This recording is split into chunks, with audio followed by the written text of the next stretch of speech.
Добрый день, дорогие друзья. Поводом для моего обращения стало ходатайство целого заместителя генерального прокурора нашей страны к председателю Верховного суда Российской Федерации Лебедеву с просьбой об изменении подсудности ингушского митингового дела.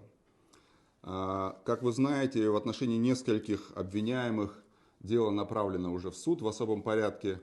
И вот завтра, 5 ноября, и послезавтра, 6 ноября, будут рассматриваться ходатайства прокурора об изменении подсудности дела в отношении Оздоева, обвиняемого в применении насилия в отношении представителя власти, и Хамхоева в том числе.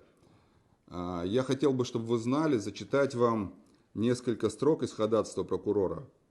Вместе с тем, в уголовном деле имеется информация ФСБ России по Республике Ингушетия, согласно которой фигуранты дела, организовавшие, соответственно, митинг применения насилия в отношении представителей власти, имеют обширные связи, в том числе родственные и тейповые связи в судебной системе республики, в частности, в Верховном суде Республики Ингушетия и в Магасском районном суде.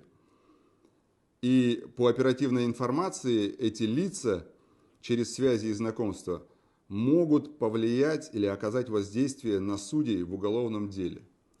И более того, говорит целый зам генпрокурора России, после направления уголовных дел в отношении участников несогласованных акций в суд, в республике планируются масштабные акции протеста в целях дестабилизации политической обстановки в регионе.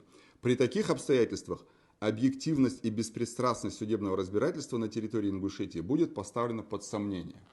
То есть зам генпрокурора Демешин фактически признает наличие коррупционной составляющей в судебной системе Республики Ингушетия, а также беспомощность властей Республики Ингушетия в том, чтобы обеспечить стабильность в ходе разбирательства по данному делу.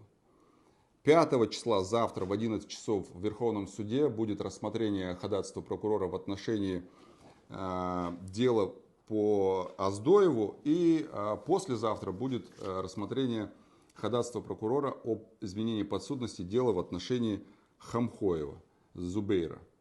Это все, что я вам хотел сказать. Спасибо за внимание.